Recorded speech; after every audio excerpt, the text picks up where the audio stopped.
El arte en Roma. Las artes romanas se concibieron en una época en la cual las obras griegas habían llegado a su máximo esplendor. Fue difícil entonces librarse de tan magnífica influencia, complementada por ciertos elementos etruscos que marcaron la base del posterior desarrollo artístico. No obstante los aportes recibidos, comenzó a manifestarse un verdadero arte romano que en sus creaciones prevaleció un carácter técnico y práctico resultante del espíritu del pueblo romano. No se persiguió, como en Grecia, un fin estético en sí mismo.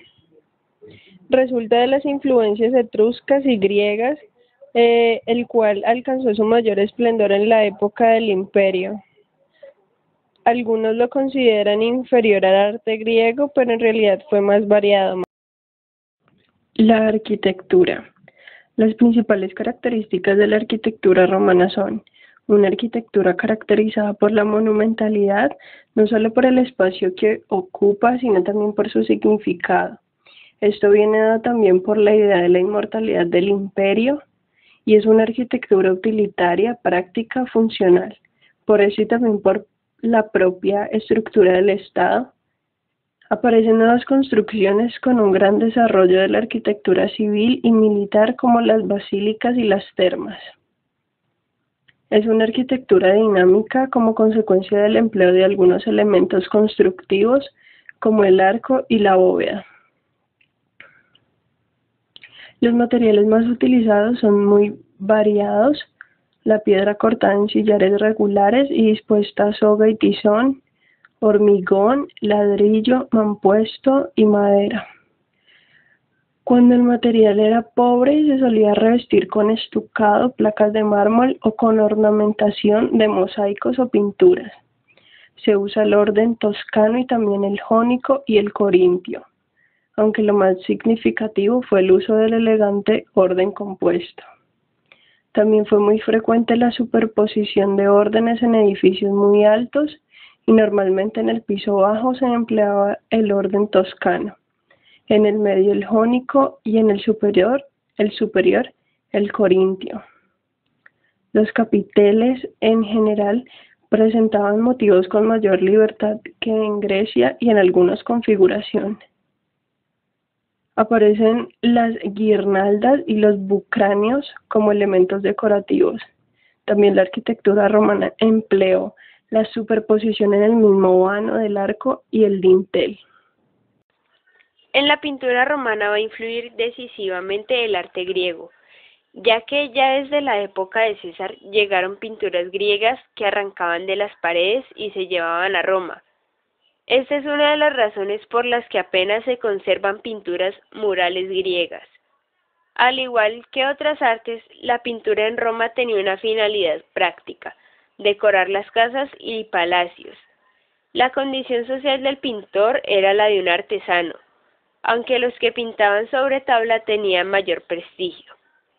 La pintura mural se realizaba con la técnica del fresco, aunque también se discute que en algunas ocasiones se utilizaran técnicas mixtas. Para la pintura sobre tabla se utilizaban las técnicas al temple y a la encáustica.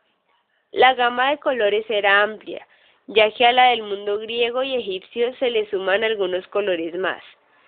Destacan el negro, el blanco, el rojo y el amarillo, aunque a veces también se utilizaron verdes, azules y violetas. Se aplicaban mezclados con agua y a veces con cola. La pintura romana se clasifica en 4 estilos a partir del siglo XIX y fueron establecidos en base a las pinturas conservadas en Pompeya. Estilos de incrustación. Este estilo de pintura romana se desarrolla desde mediados del siglo II a.C. hasta principios del siglo I a.C., todavía en época republicana. El muro suele estar dividido en 3: un zócalo pintado imitando granito, una zona media imitando mármol y un remate a modo de cornisa realizada en estuco. Estilo arquitectónico. Se desarrolla durante el siglo I a.C. en la época de César. Es llamado estilo arquitectónico porque imita no solo revestimientos, sino también arquitecturas. También es llamado estilos de perspectiva arquitectónica, porque busca profundidad y perspectiva. Esto hace que las estancias parezcan más grandes. Se dan frecuentemente las ventanas tras las que se pueden ver edificios y resulta más teatral, además aparece el paisaje. Estilo mixto u ornamental. Se dio entre el siglo XXVII a.C. hasta la mitad del siglo I después de Cristo, es decir, durante la época de Augusto y sus sucesores. Es un estilo mixto porque en cierta manera es una mezcla de los dos anteriores. Es un estilo menos real y más fantástico. Se caracteriza por la representación de elementos ornamentales muy ligeros, apareciendo también edificios fantásticos, frisos con niños, elementos vegetales muy estilizados, figuras de animales, de humanos, pero más pequeñas y delicadas, y pequeñas escenas mitológicas. Los colores son muy intensos.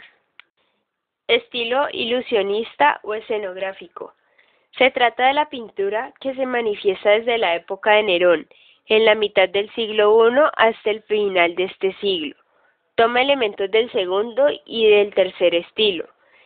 Este es el estilo más confuso. En él aparecen escenas mitológicas, históricas, tienen un gran recargamiento decorativo, aparecen cortinajes y telones y cobra mucho desarrollo el paisaje.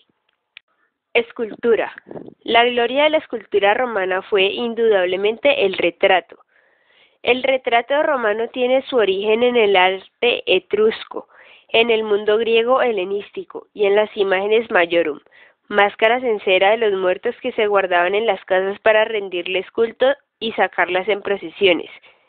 Los materiales más utilizados en el retrato fueron el bronce y el mármol, y las estatuas eran apolícromas, salvo en un primer momento en que los ojos se coloreaban, práctica que se abandonó para ser tallados.